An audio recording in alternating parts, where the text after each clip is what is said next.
Hello everyone, welcome to another watercolor tutorial. We're going to be painting a really beautiful winter night scene today. So start off with your piece of paper in landscape position, and the first thing we're going to do is just cut out a circle out of a piece of tape. So I'm using Scotch tape here. So I've attached two pieces of tape together, and then I'm trying to cut out a circle. It might be easier if you tape your tape onto some sort of surface that it can peel easily off of. And then it'll be a lot easier to cut a nice circle, because right now mine's tearing every single time I try to cut it. It's a little bit big, so I'm going to make it smaller. And what we're doing here is creating the moon. So we're going to stick this onto our piece of paper, and it's going to allow us to paint a beautiful sky gradient without worrying about leaving us a white circle. Okay, I think I'm okay with this size. I'm gonna put my moon here maybe. So you want to stick that on so that it's nicely stuck on there. Okay, so now we're just going to pencil in a horizon of some sorts. So I'm gonna have my horizon starting around here. It's going to slope downwards, back up a little bit, and I'll have another one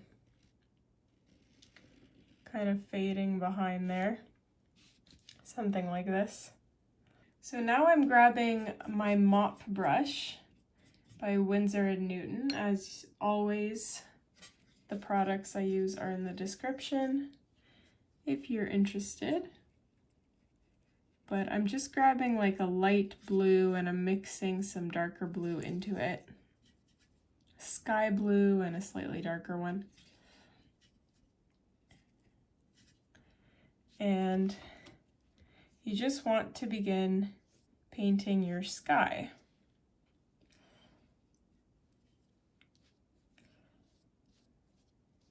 So you can see that where I've taped that circle, it's leaving that a nice beautiful circle for our moon, and we'll peel that off at the very end. And you just want to make sure to not paint over your horizon line.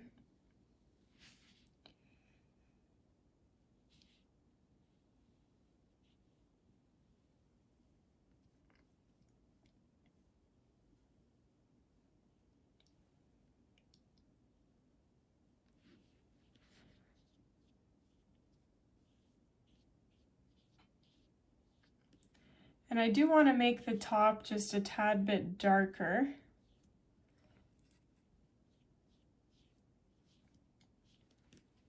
So while that background is still wet, I'm just switching brushes right now from my mop brush to my size 14 by Grumbacher. And I'm going to be picking up much darker paint. So I'm taking, you can use the same blue that you used for the background here and just add a bunch of black, or you can take a darker blue. I'm going to do a little bit of both. I'm going to take a darker blue and I'm going to add some black into it. And it's going to create this deep, deep, gorgeous blue color that I'm trying to go for.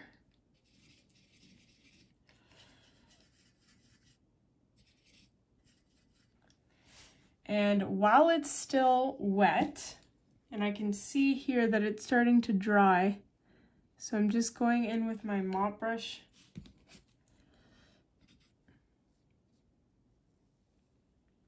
because we don't want your background, you don't want it to dry before you've finished it.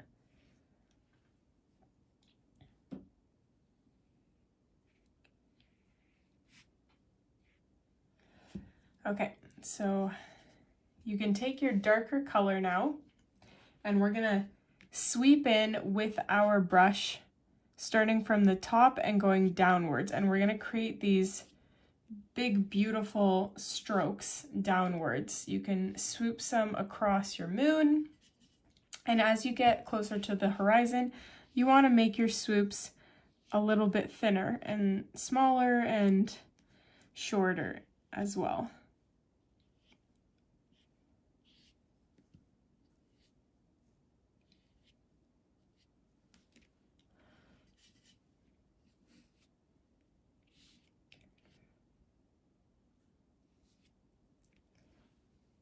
Like so. So I like how that looks, but I'm going to make it even darker. So I'm picking up black and mixing that more black into the blue that I already used. And I'm going over some of those sections.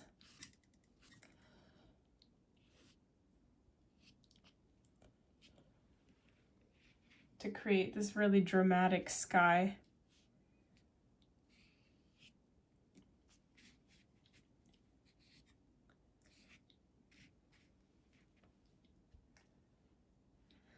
Okay, so I think I'm happy with my sky as it is right now. We are gonna let that dry, and then we can move on to the next step. Okay, so my background is mostly dry. The most important part is that this bottom horizon part is dry, which it is, so we can continue on. We're just going to be defining our horizon now, or more like the overlapping hills. So you want to take some gray, or you can take very watered down black, or you could take very watered down blue. I might actually interchange among those three. But we're gonna paint on top of this line that we drew earlier with our pencil, just very lightly.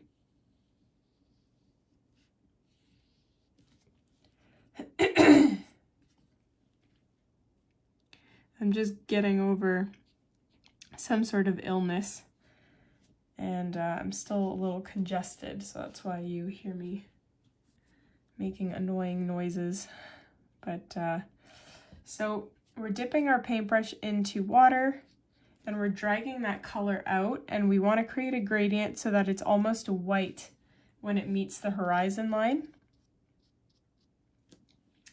And if you find that it's faded too much, like this has faded out, you can add more color to it.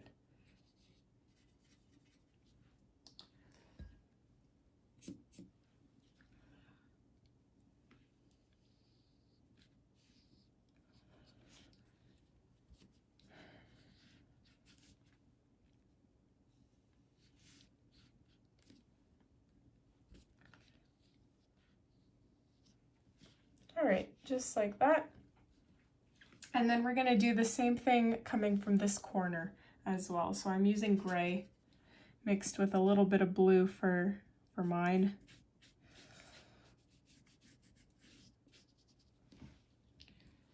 Again, just applying that in the corner, rinsing my brush so that it mostly has water on it, and just extending that into a gradient that fades completely as it reaches the horizon line. Just make sure this is dry before you're doing what I'm doing, because you don't want the two layers to bleed into one another. It'll defeat the whole purpose of what you're doing. So I'm adding a little bit more color because mine faded out to be almost not visible.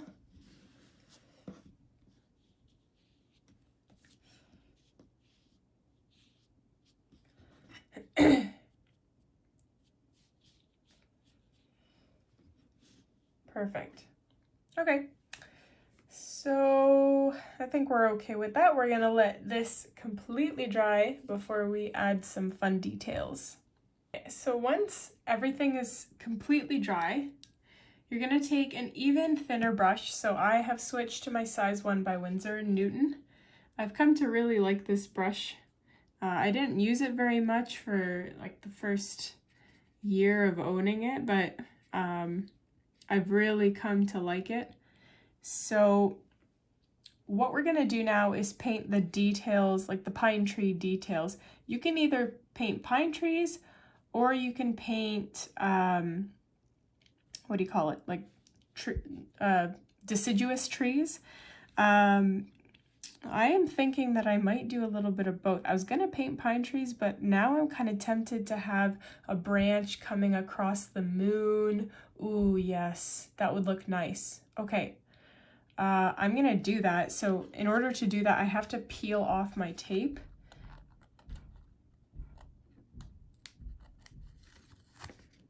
So that should reveal a beautiful, clean white circle there. So if it is completely dry, which it should be, it'll look like that.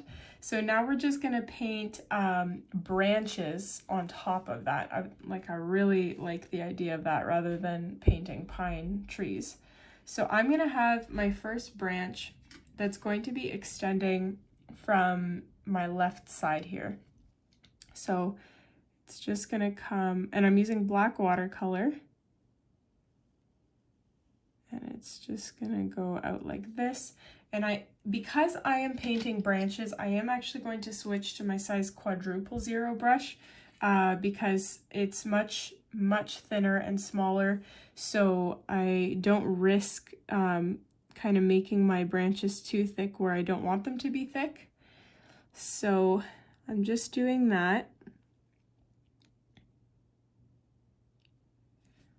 You do have to reload your pigment a lot more with this brush, but it's worth it for the really fine details that you get out of it. This is my favorite brush, by the way.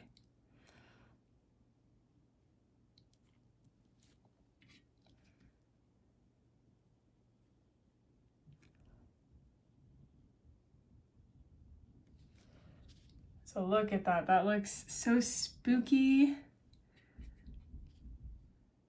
Just gonna quickly switch back to the slightly larger one for a larger branch.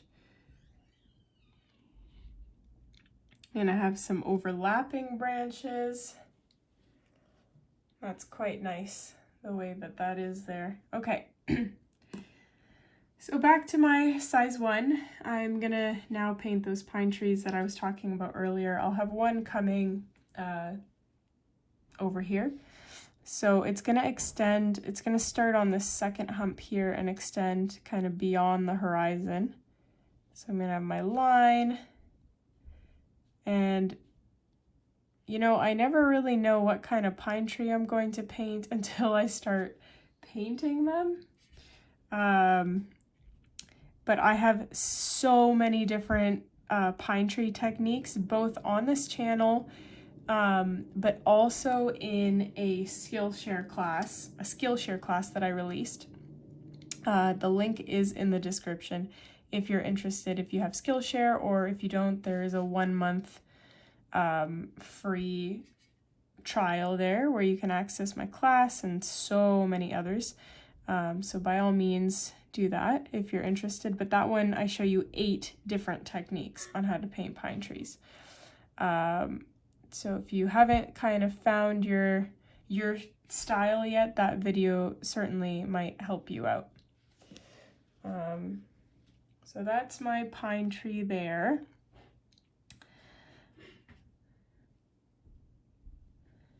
And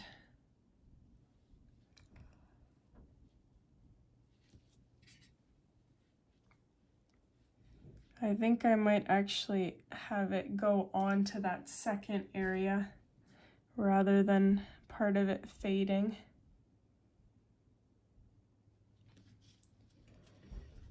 That was a mistake. I should not have done that. Oh well, whatever. I'm gonna have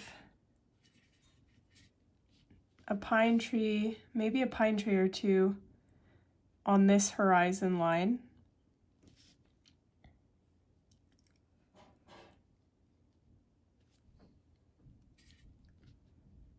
Using a slightly different painting technique for this guy.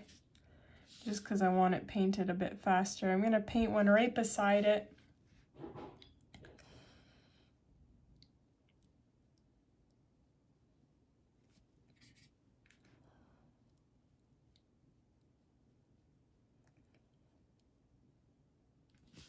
Like so.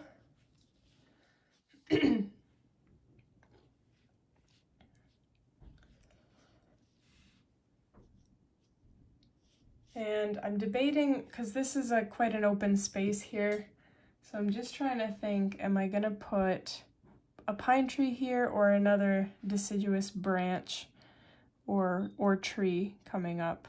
I'm going to do the tree.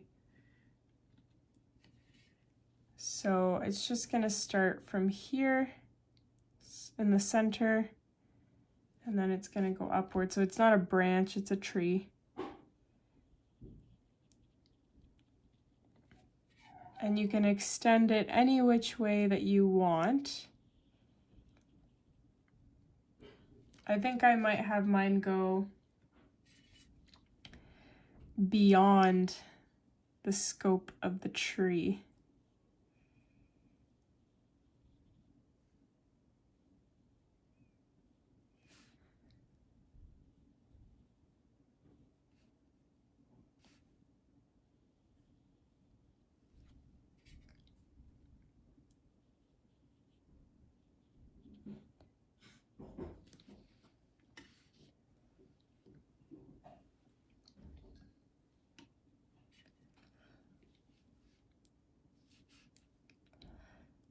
Perhaps some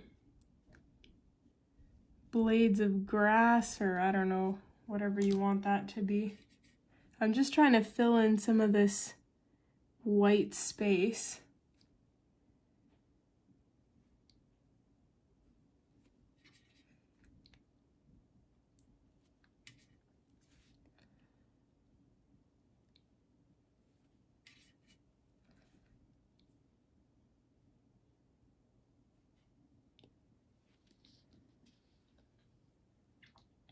That is not, I don't like that at all. Yeah, don't add that in. That was a mistake. I don't know what this is. Ay, ay, ay. Now I have to kind of extend it a little bit more so that it doesn't look random just by itself.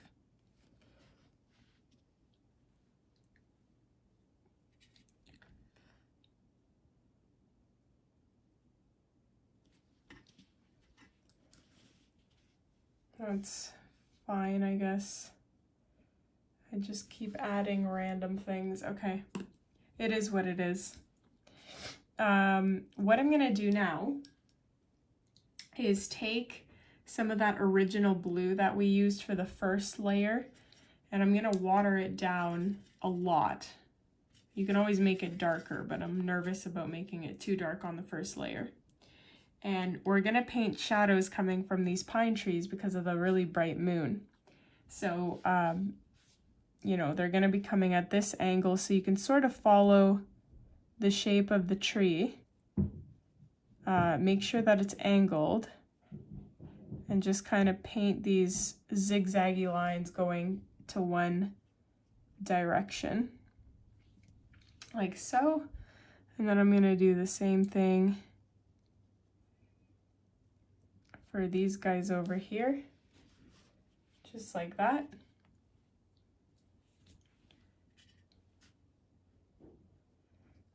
Making them a little bit darker closer to the tree.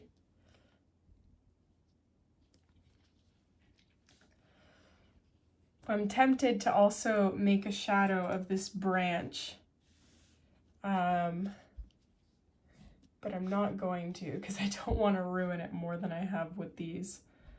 I am really not a fan of these blades of grass or whatever the heck I painted. Yeah, we're not going to do anything there.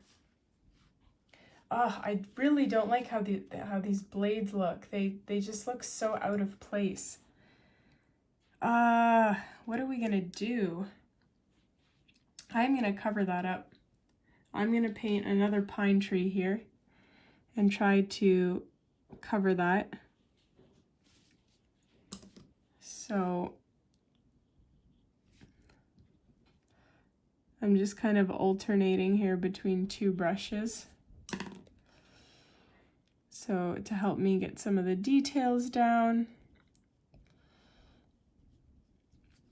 So obviously this pine tree is significantly bigger than the other ones because it's completely in the foreground, whereas these ones were on the horizon line and in the background.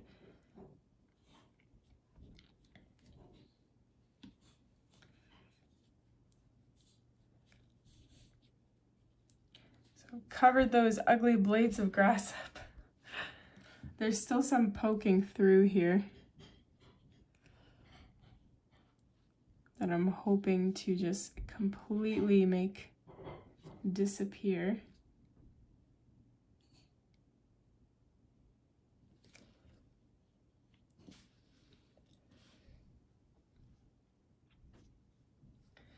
That's fine. Okay.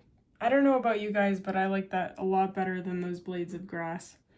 Maybe just a tiny one here to cover up the blades of grass.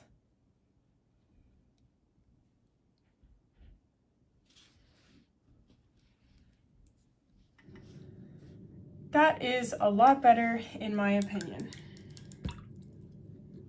So you are welcome to stop here, but what fun would this be without a little bit of snow? So I'm taking acrylic paint here, and I'm going to be adding some snowy details. So for instance, I'm going to add some snow on this tree, on the branch here.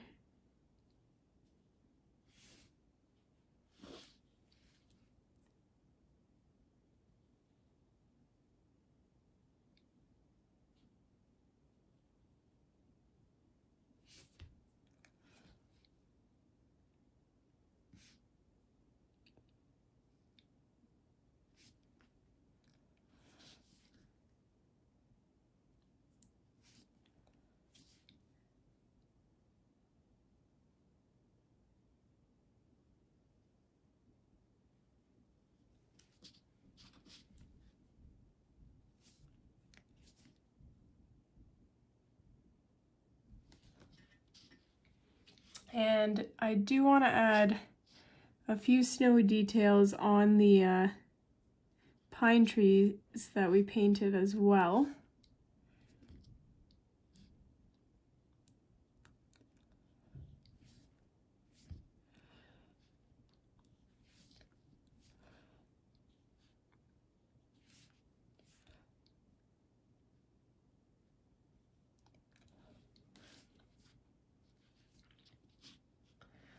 So like this, and then a few on these ones as well. These ones I'm not going to be as precise, I'm just kind of dotting random locations on the trees, hoping for the best.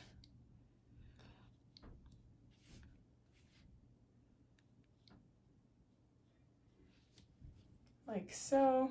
And then the last thing I'm going to do, just to make this extra snowy looking, is I'm dipping my brush into water and then really heavily watering down this acrylic paint. And then I'm going to tap it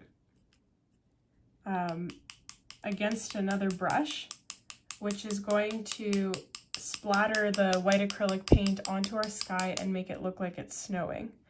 So just reload as necessary.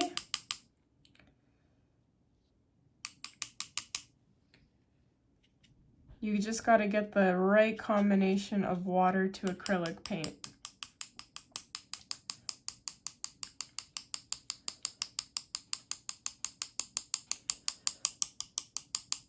And you're welcome to get some, larger snowflakes down as well by just going in directly with your brush.